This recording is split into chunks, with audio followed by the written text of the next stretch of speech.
তো good morning. আজকে আমার ব্লগটা থাকবে কোনোটাই মানে আমার মায়ের সাথে কাটানো একটা সারাদিন কেমন যায় সেটা নিয়েই। আমি বাড়িতে ছিলাম আর আমার মা বাবার কাছে ছিল। বাবা যেহেতু বাইরে চাকরি করে, তো আমি এখন আমার গাড়ি নিয়ে আমার মায়ের কাছেই যাচ্ছি। তো আজকে সারাদিনে আমি কি করি, মায়ের সাথে কোথায় যাই না যাই, সেগুলোর উপরে সমস্ত ব্লগটা থাকবে। অলরেডি অনেকটা লেট হয়ে গেছে, এখন বেশি সময় নষ্ট করব না, আমাকে একটু তাড়াহুড়োর মধ্যে যেতে হবে। আর মায়ের মন্দিরে যাওয়ার কথা ছিল, আর আমার একটু সকালেই বেরোনোর কথা ছিল, কিন্তু সেটা 1 ঘন্টা মতন লেট হয়ে গেছে।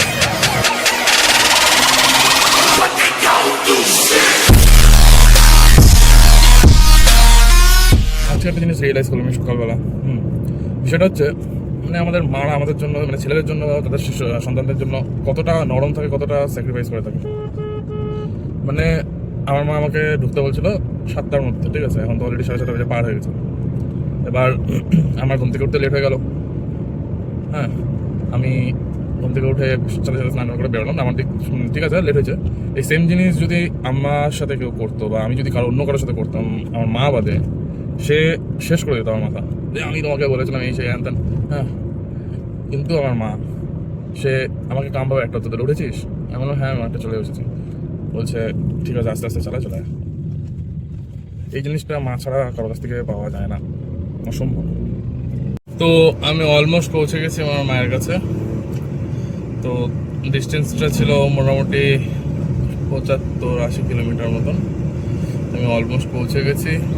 আমাদের ওই সাইডটা বৃষ্টি হচ্ছিল, কিন্তু এই সাইডটা ওয়েদার বেশ আছে। আর কিছুক্ষণের মধ্যে মায়ের সাথে আমার দেখা হয়ে যাবে, আর তারপরে আমরা সারাদিন কি করছি না করছি সমস্তটাই তোমাদেরকে দেখাবো, কোথায় যাচ্ছি। প্ল্যান তো আছে, মা একটা মন্দিরে যাবে পুজো দিতে। তো আপাতত মাকে নিয়ে মন্দিরেই যাবো সবার ফার্স্ট, তারপরে কোথায় যাচ্ছি কি প্ল্যান।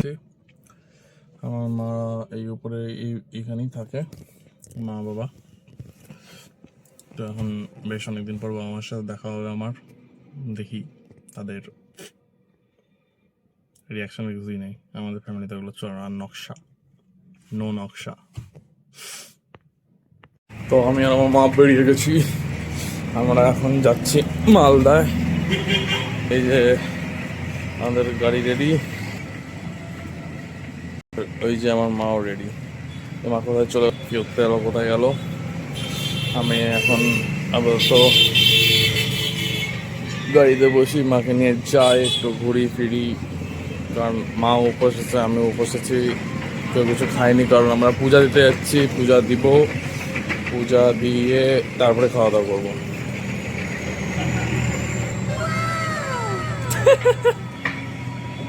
আমরা মালদা চলে আসছি। মা আমরা কোথায় যাচ্ছি? পূজা দিতে যাচ্ছি, না খেয়ে যাচ্ছি উপাস হয়ে। আমি আনফর্চুনেটলি উপাস হয়ে গেছে, আমার মা ফর্চুনেটলি উপাস আছে। এই যে মা মাল্লা। তো আমরা অলমোস্ট জোড়াতলা থেকে চলে আসছি, আর বাগানের মধ্যে দিয়ে রাস্তা বারবার কনফিউজ হচ্ছে। এখন আবার এসে একটা নতুন কনফিউশন, কোন দিকে যাবো শিওরের দিকে। হ্যাঁ, তুমি ছোটবেলা আসতো না এখানে? হ্যাঁ, কত বছর বয়সে? জিজ্ঞাসা করে না মানে এই যে কনফিডেন্স সহকারে যে বললা, এটা কি মানে?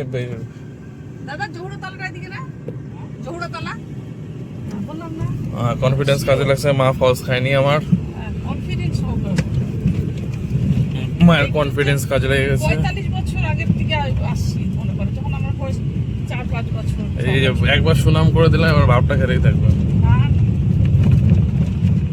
তোমার মামার বাড়ির এরিয়া, তুমি আসছো, তুমি তো তোমার মামার ছেলেকে দেখেও তাকাওনি। ছি মা।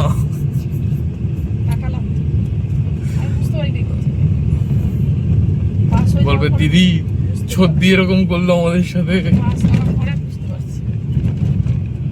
না মা সত্যি বুঝতে পারেনি, বুঝতে পারলেও বা এই জায়গায় জোড়াতলা আমরা পৌঁছে গেছি। মন্দির ডান দিকে, কই মন্দির? ওইটা ডান দিকে।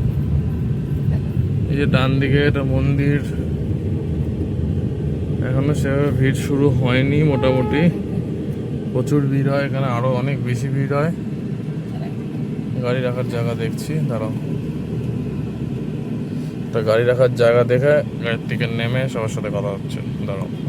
তো গাইস আমরা চলে এসেছি, এই যে আমার সুন্দরী মাম্মি যাচ্ছে, আমরাও যাচ্ছি। আমি এখানে আগে কোনোদিন আসিনি, প্রথম টাইমে আসটাকে শুনেছি মায়ের কাছে অনেকবার যায়। আজকে মেলার প্রথম দিন, তো এখনও সেভাবে ভিড় চালু হয়নি, ভিড় চালু হবে। আমার মা পূজা দেবে, এই মাকে দেখবো, মা পূজা দিচ্ছে, ব্যাস। আমার মা এখন পূজা দেওয়ার জন্য প্রসাদ কিনছে, তারপরে এখান থেকে গিয়ে ইয়ে দেবো। এই যেটা খুব জাগ্রত একটা কালী ঠাকুর আমাদের এখানকার মালদার। বলো, এটা ধরো।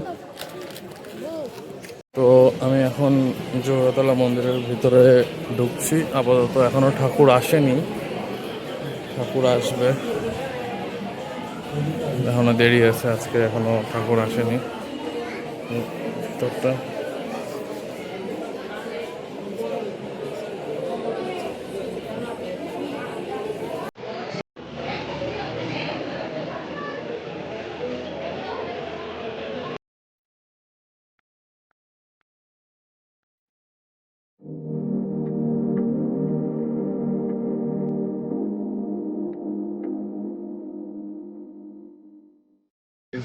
এটাকে হাতি পায়ের লুচি বলে, বিরাট বড় সাইজ।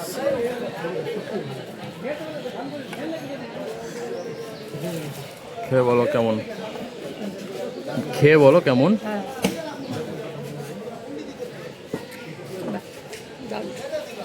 ভালো, বলো। আজকে প্রথম দিন তো অত ভিড় হয় নাই, এখনো মেলাটা বসে নাই ভালো করে, ঠাকুরও আসে না এখনো, মুখোশ আসে না, পূজা হতে হতে 2টো বাজবে। আমরা আবার চলে যাব মন্দিরের, মায়ের দর্শন করে চলে যাবো। দর্শন তো করলাম, ওই তো দর্শন করলাম। মানে মূর্তিও থাকে আলাদা না? হ্যাঁ, মুখোশটা আনবে। জোড়াতলা থেকে বেরিয়ে গেলাম, এবার যাচ্ছি মায়ের মামার বাড়িতে। আমি বড় হওয়ার পর কোনোদিন যাইনি, ছোটবেলা একবার গেছিলাম মেবি, আমার এখনো অত ভালো মনে নেই, কিন্তু যাচ্ছি আপাতত। দেখি, রাস্তা রাস্তা কিছু চিনি না আমি। কত আসছি বাবা, মা কার সাথে আবার নস্টালজিয়া শেয়ার করছে, নিজের নস্টালজিক গল্প করছি মা কারোর সাথে, আমি জানি না কারোর সাথে করছে, তো কারোর সাথে। তো দোকানপাট আছে। তো গাইজ আমরা আমার মায়ের মামা বাড়ি এখানে চলে আসছি। সকালবেলা কোনো মানে হয়, লোকের বাড়িতে ঘুম থেকে লোকগুলো উঠলো কি উঠলো না, কোনো খোঁজ খবর নেওয়ার কোনো দরকারই নেই, চলে আসছে। মা বাড়ি যাবো বলে আমিও যাবো এখন। আগে ব্রেকফাস্টটা করার আগে সেখানে ফেলে টাকাটা বাঁচতাম, কোনো বুদ্ধি নাই। গাইজ আমি বেরিয়েছিলাম আমার মায়ের সাথে ডে স্পেন্ড করতে। আমার মা আমার মায়ের মামা বাড়িতে এসে ডে স্পেন্ড করে দিয়ে যাচ্ছে এখন বাড়িতে। ভাবছিলাম এদিক ওদিক যাবো, আমার মা ভয়ানক মানুষ, তো বললো 10 মিনিটের জন্য যাবো, দেখা করে আসবো, আর দূর আসলাম, যাবো না। সে ঠিক আছে, ভালো কথা। আমরা ঢুকেছিলাম 10টার সময়, এখন বাজে হলো 4টা। 10 মিনিটের নাম করে কেউ 6 ঘন্টা কাটায়? ঠিক আছে, এখন আসেনি, আমি একাই বসে আছি গাড়িতে। আমার মা চলে আসছে, 10 মিনিটের নাম করে নিয়ে ঢুকছিল, 6 ঘন্টা পর বেরোচ্ছি আমরা মামা বাড়ি। আমি তোমার সাথে ঘুরতে আসছিলাম, ঘুমাতে না, আমি ঘুমাচ্ছিলাম। আমার মা আজকে নিজের মামা বাড়িতে গিয়ে কিছু করতে হচ্ছে না, যেটাই করতে হচ্ছে সব আদুর নামে চালা দিচ্ছে। আদু চলে যাবে, আদু থাকবে না, আদু খাবে না, আদু ঘুমাবে না, নিজের ইচ্ছাগুলো সব আদুর নাম দিয়ে চালা দিচ্ছিল। ছোট থেকেই বল, সবকিছু ছোট থেকে আমার নামে চালাইছে বল।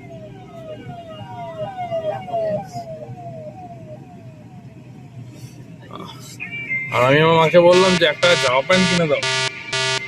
আমার কেন দাদু কিন্তু এটার বাবা। তো এখন যাচ্ছি আমি আইসক্রিম কিনতে আমার আমার মায়ের জন্য।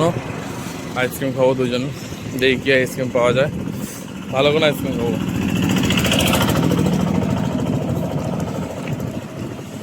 এক্সেস বেশি খাওয়া দাওয়া করে নিয়েছে, একটু আইসক্রিম আর একটা কোল্ড ড্রিঙ্কস কিনে নিয়ে যাবো।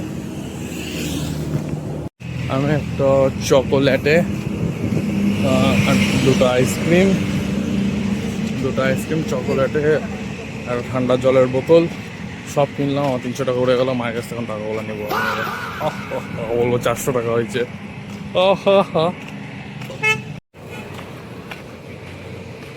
মামা এই যে 400 টাকা হয়েছে।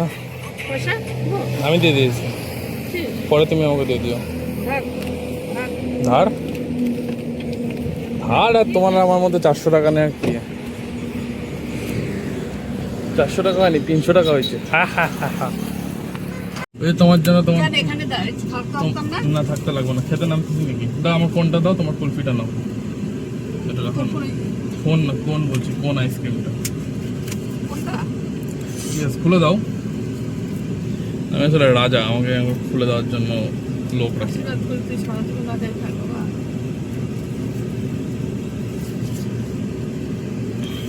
বাইরে দিয়ে ফেলে দাও।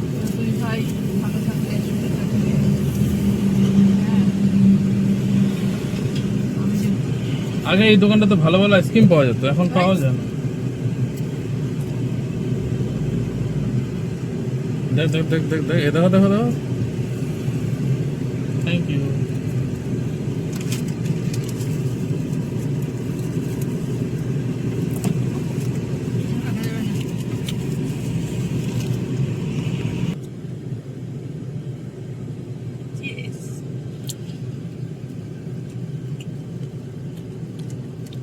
ওটা ইয়ে ফ্লেভার, ওই গোলাপের একটা ফ্লেভার হয় না?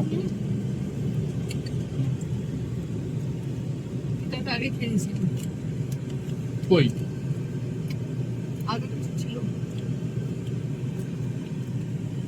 তুমি নাও।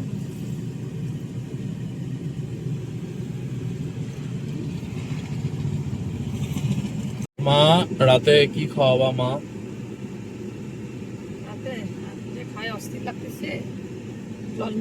আমার মা ঘুরতে বেরিয়ে তো আমি কাজলে আছি, আমার বাবা এখানে থাকে, মানে থানায় চাকরি করে। এবার মাকে ঘরে নামিয়ে আমি একটু হাঁটতে বেরিয়েছি। রাতের বেলা আমরা ডিনার করতে যাবো বাইরে। গাজলের ফেমাস একটা হোটেল আছে, যেটা থেকে আমি খুব ছোটবেলা থেকে ওখানে। তো আমরা একদম ঘরে রেস্ট করছিলাম, আর রেস্ট করে এখন যাচ্ছি আমি মা বাবা বাইরে খেতে। বলছিলাম তখন আগেই যে রাতের বেলা বাইরে খাবো। আজকে ভেজে কিছু খাবো। আর এখানে করার মতন আমার সেরকম কিছুই নেই, তো শুয়েই ছিলাম এতক্ষণ ধরে, ভালো লাগছিল না, শুয়েই ছিলাম। তো এখন যাই, দেখি কি খাওয়া যায়, দেখাবো সবই। আমরা চলে আসছি বনফুল ধাবাতে, তার গাজলে মেন রাস্তার উপরে আছে।